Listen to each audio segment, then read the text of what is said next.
What do you do with the mad you feel? I get to answer that, at least for myself. And my way to it is a closely related question I get to ask and answer first. What did Jesus do with the mad he felt? So with deep thanks to my friend and fellow leader for holding all things together last week, that's the setup. Now begins the next conversation about a moment that made Jesus angry.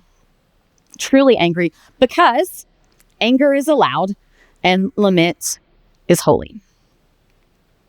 What you need to know before I get to the Bible reading is that it's go time for Jesus and for us. We are about to hear the very first controversy in the Gospel of Mark.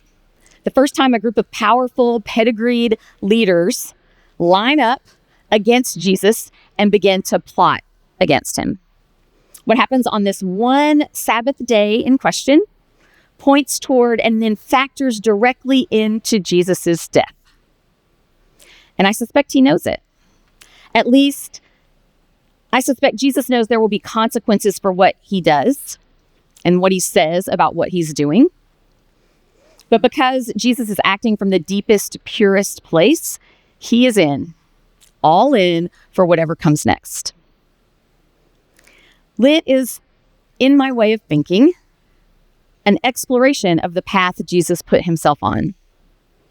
A time for us to explore what is our response to what Jesus did and to the way he models. So as Jesus surges ahead on his mission, we're supposed to be getting ready too, because by the end of the reading, something will be required of us also. We can know a whole lot about Christianity in our heads. We can either be content with what we learned years ago or keep taking more information in all the time. And either way, eventually, we got to feel our way into some acting, not just knowing. There's got to be some doing here. So we start near the beginning of Mark. Reading Mark, I think, is like watching a time clock tick through the periods of play in any sporting event. We know that we're counting down, and at 0 is a cross and a tomb. From the start, we get the sense in Mark that time is short, but we're also tracking with a Jesus who knows his time is short. And what Jesus chooses to do with that time is pretty notable. Across a public ministry that becomes more and more of a nuisance to power, Jesus attends to ordinary people over and over for years in a row. He calls a small number of very unlikely candidates to journey along with him, and then they walk at the pace of human feet through tiny towns, mostly small villages and everyday lives. Jesus pays special attention along the way to the ones left out or pushed aside.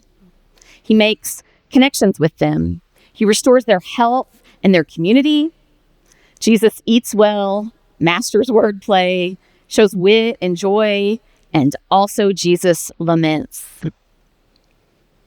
When time is short and everything he does matters, Jesus shows grief and sorrow. And a little bit of anger. His anger is usually reserved for the religious hierarchy he calls stubborn, arrogant, hardened, and wrong. So I have this one example of Jesus angry, and it really starts before the word shows up. The conflict is going to unfold in Mark chapter 3, but the day's events start just a few verses before at the end of chapter 2. Hear this from the Message Bible. One Sabbath day, he was walking through a field of ripe grain. As his disciples made a pass, they pulled off heads of grain. The Pharisees told on them to Jesus. Look, your disciples are breaking Sabbath rules. Okay, this probably needs a little context, even if we've heard it.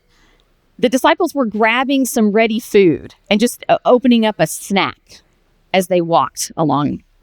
Say, if they were walking through an orange grove, they may have pulled off a few ripe oranges, peeled them, and passed some segments around. The food was there for the taking. The law that they crossed was harvesting. According to that day, it was legal to eat on the Sabbath, but not legal to do the work of reaping or threshing on the Sabbath. Kind of a fine line there, right? The work it takes to open up the food God grew, that counted as reaping or threshing. We should remember that this rule was not from God, in fact, but developed by the dominant form of Judaism over a lot of time. It was a human interpretation of what God would want humans to do. And humans had interpreted this plus 37 other forms of labor that nobody could do on the Sabbath day. So the disciples break a rule. But Jesus is the one who gets called out. He responds. He makes a point about people's survival being more important than religious rules. He gives us that phrase that you've probably heard, the Sabbath was made for man, not man for the Sabbath. And saying all that didn't take long. Then we jump right back in. He went back into the meeting place where he found a man with a crippled hand. The Pharisees had their eyes on Jesus to see if he would heal him, hoping to catch him in a Sabbath violation. He said to the man with the crippled hand, "Stand here where people can see you." Then he spoke to the people. What kind of action suits the Sabbath best? Doing good or doing evil? Helping people or leaving them helpless? No one said a word. He looked them in the eye, one after another, angry now, furious at their hard-nosed religion. He said to the man, "Hold out your hand." He held it out, and it was as good as new. The Pharisees got out as fast as they could, sputtering about how they would join forces with Herod's followers to ruin him. Just a few verses later, we get this. The religious scholars from Jerusalem came down, spreading rumors that Jesus was working black magic, using devil tricks to impress them with spiritual power. So Jesus enters a church service, kind of, sort of, so to speak, and is confronted by the sight of a physically wounded man or somebody with an impairment. I have to ask, maybe was that a setup? Was that man put in the path of Jesus? Because the Pharisees did say, or the Bible tells us they were watching to see what Jesus would do with him. I don't know about that. But I do see that instead of taking the man aside and talking to him one-on-one, Jesus asked the man to stand up and be seen. And then Jesus asked the gathered crowd a not trick question. What does God expect of you? And no one said a word. The rules of the game they'd all been following prevented them from giving Jesus the obvious answer. And it was obvious, let me say, even before Jesus created a parable about it, the answer was very obvious because Leviticus, one of the very oldest scriptures and part of the Torah, already told God's people to love one's neighbor as oneself. But the everyday faithful couldn't quite voice that, and their leaders couldn't even see it as an obvious answer. When Jesus asked, what is enough to do on the Sabbath to honor God? Crickets, just crickets. So he makes eye contact that must have been very uncomfortable because I'm betting they can feel his emotion right now. Angry is a strong word to use, by the way, for the gospel writer Mark. It only appears here and one other time in his whole gospel. Understanding the silence before him and fully committed to doing something so different from what he's experiencing in the room, Jesus miraculously cures the withered hand in front of him. He performs a miracle. It is miraculous, and the miracle is greeted with cold hostility by the people of greatest theological learning. They got to see it happen, and we're not impressed. We might want to think that maybe they just didn't get it yet, but really it's so much worse than that. They don't simply misunderstand Jesus or disagree with Jesus. They set out to smear Jesus. These folks who represent the full authority of the establishment call Jesus satanic. They decide to destroy him because he doesn't follow the rules they made up. They can see that some power is at work here, but since it doesn't align with their values and priorities, with their mandates, then they decide the healing power must be opposed to God. The establishment dismisses Jesus in the most damning way it can. And Jesus knows what they're doing. He can feel what they're feeling, and Jesus laments. Starting right here and continuing through the tomb, Mark's Jesus will expose lies that are presented as plausible, expose abuses that have become acceptable, and no group will receive more of Jesus's fiery emotions than the one in charge. I looked up Mark 3 verses 5 and 6 in a number of different Bible translations, and here are the various ways Jesus's thoughts and emotions are translated into English.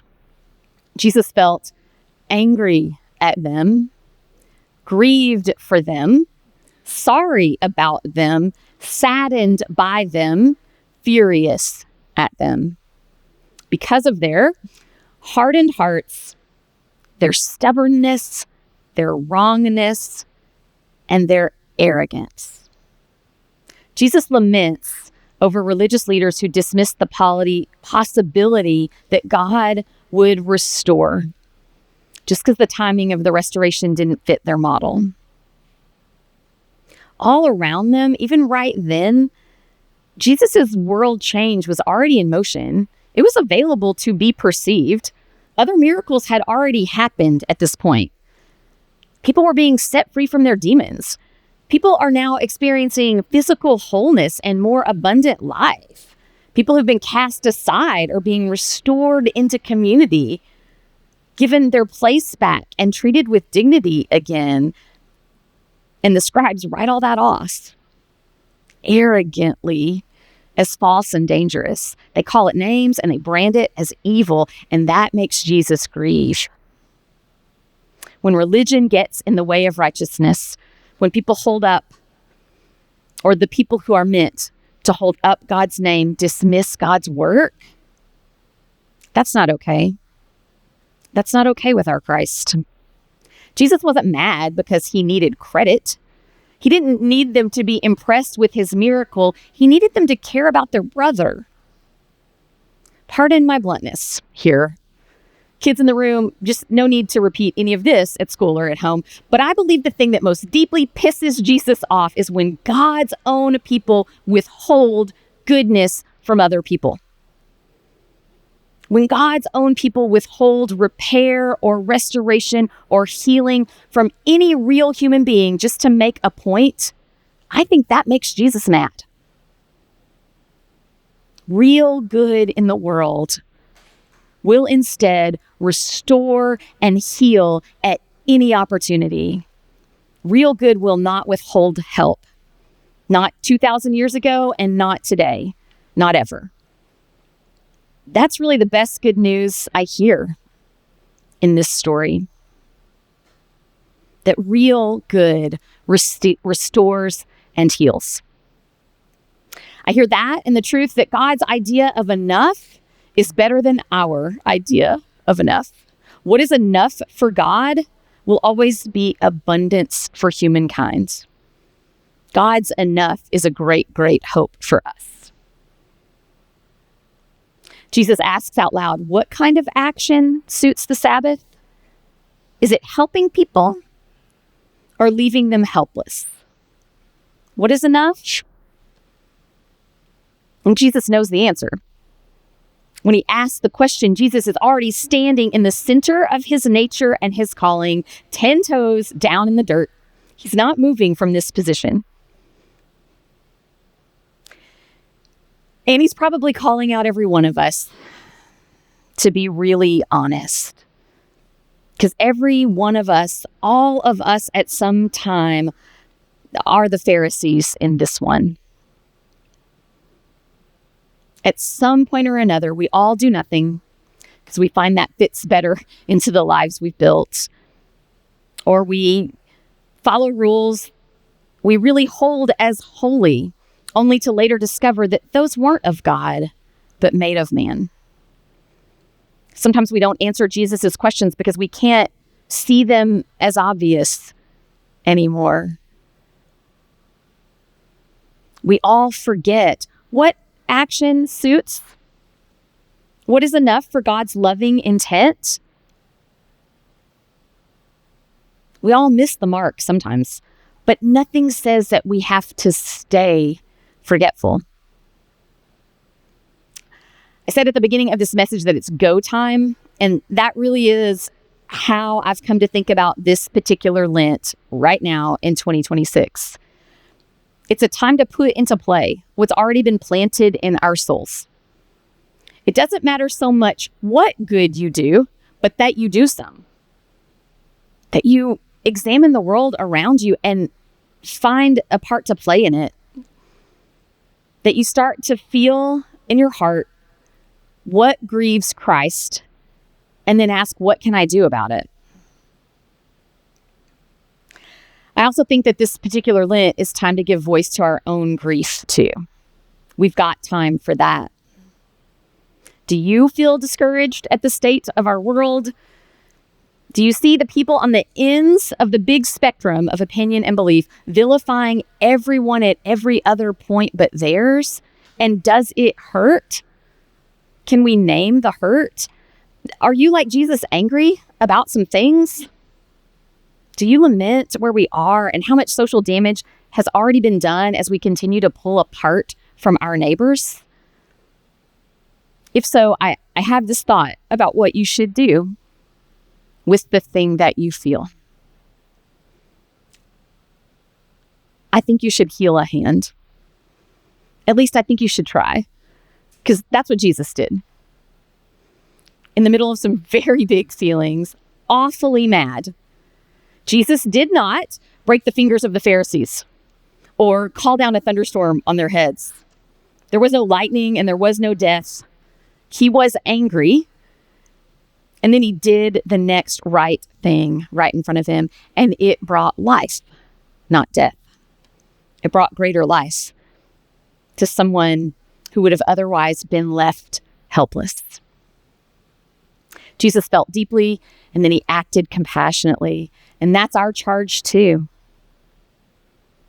With the mad that we feel, with the sad that we feel, with the grief that we feel, we are invited to lament like Christ, to let it touch us, work its way through us, and then exhibit from us into an action, one that suits God on any ordinary, holy day. Amen.